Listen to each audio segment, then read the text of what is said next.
Dans cette vidéo, nous allons aborder les différentes fonctionnalités de NotebookLM à travers des cas d'usage de l'enseignement pour adultes.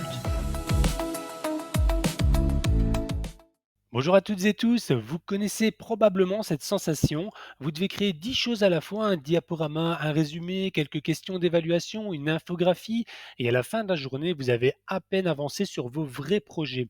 Voilà le problème que NotebookLM résout. Cet outil gratuit, puissant, facile à prendre en main, vous permet de générer tous ces contenus en quelques minutes et pas en heures.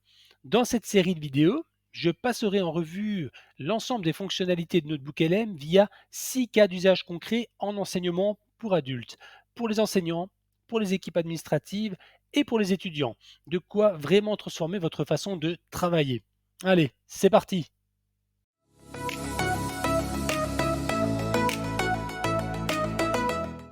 NotebookLM, c'est l'assistant IA de Google conçu pour travailler à partir de vos propres documents et ressources sélectionnées. Concrètement, vous créez en fait des carnets de notes dans lesquels vous pouvez venir insérer vos propres ressources à partir de votre ordinateur, à partir également d'un drive Google, mais également des liens web, des liens de vidéos YouTube et également du texte copié-collé de façon brute. Vous avez aussi la possibilité de découvrir des sources sur base d'une thématique que vous lui donnerez. Et à ce moment-là, NotebookLM fera le travail de recherche pour vous. Une fois vos sources et ressources importées dans votre notebook, vous les retrouverez dans l'onglet de gauche, intitulé Sources bien sûr, et par défaut, elles seront toutes sélectionnées. Vous avez bien sûr la possibilité de sélectionner une partie des ressources ou toutes. Ensuite, vous avez également la possibilité dans l'onglet central, l'onglet de discussion, de poser des questions sur base des ressources sélectionnées. Et enfin, dans l'onglet de droite, Studio, vous avez des boutons pour générer rapidement des résumés audio, vidéo, des cartes mentales, des fiches d'exercice, des infographies, encore d'autres choses que nous allons aborder dans cet ensemble de capsules vidéo.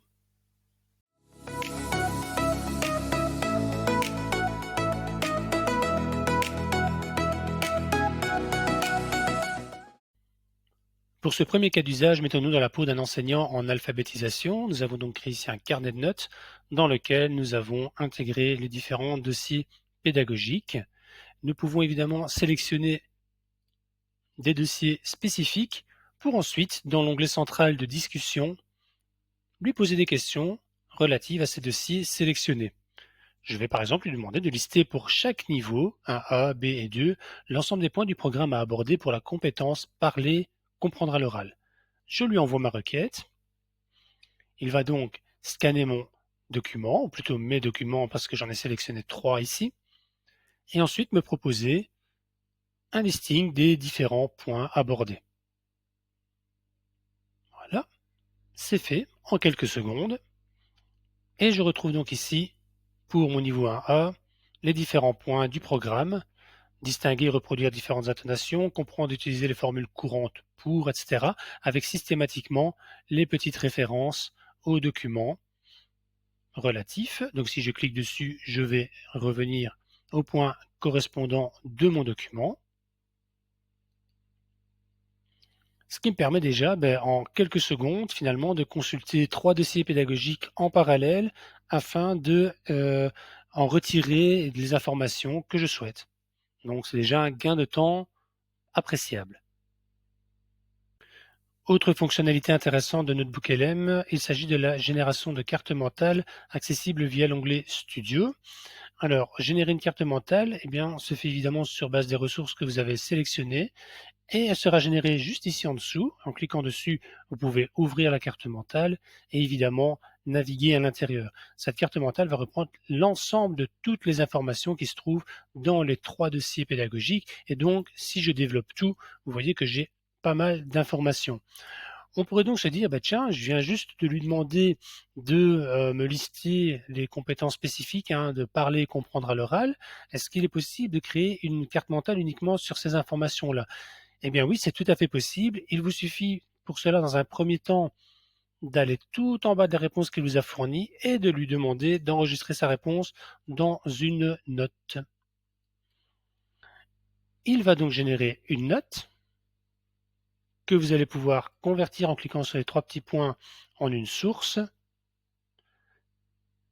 Il vous suffit ensuite de revenir dans l'onglet Source à gauche et de sélectionner cette nouvelle source créée à partir de la note et de lui demander d'en faire une carte mentale.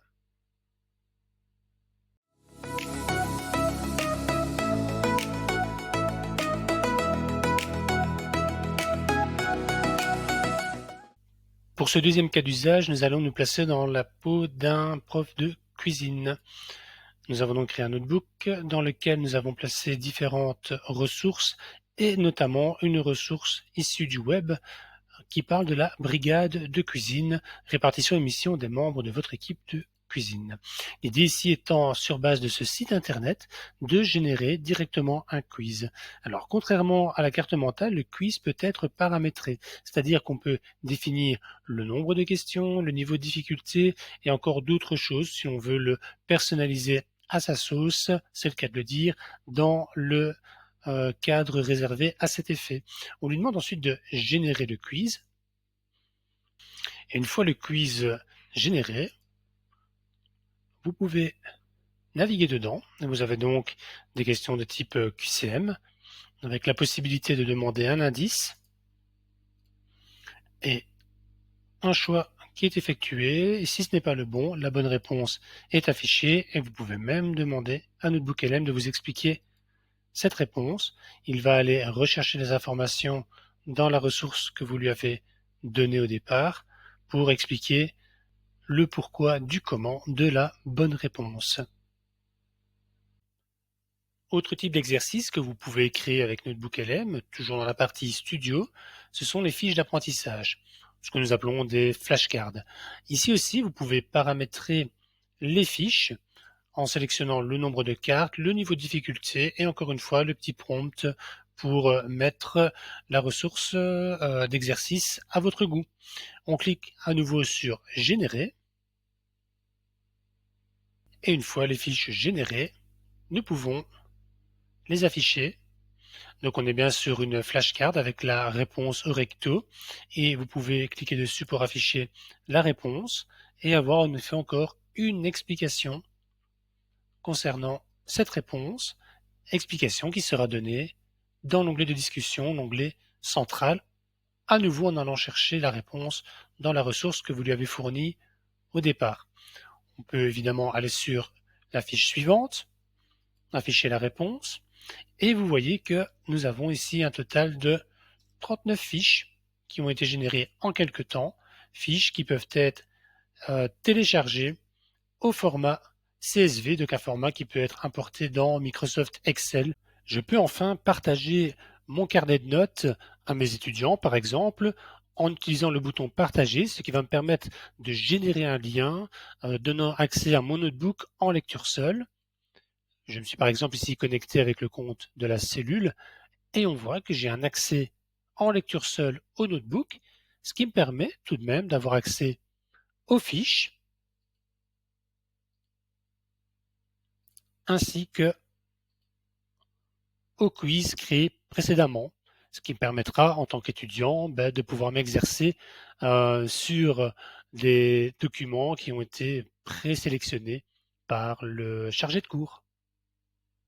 Voilà, cette première capsule est terminée. On a donc abordé le Notebook LM d'un point de vue général pour voir justement quelle est son interface avec l'onglet source, l'onglet discussion et l'onglet studio.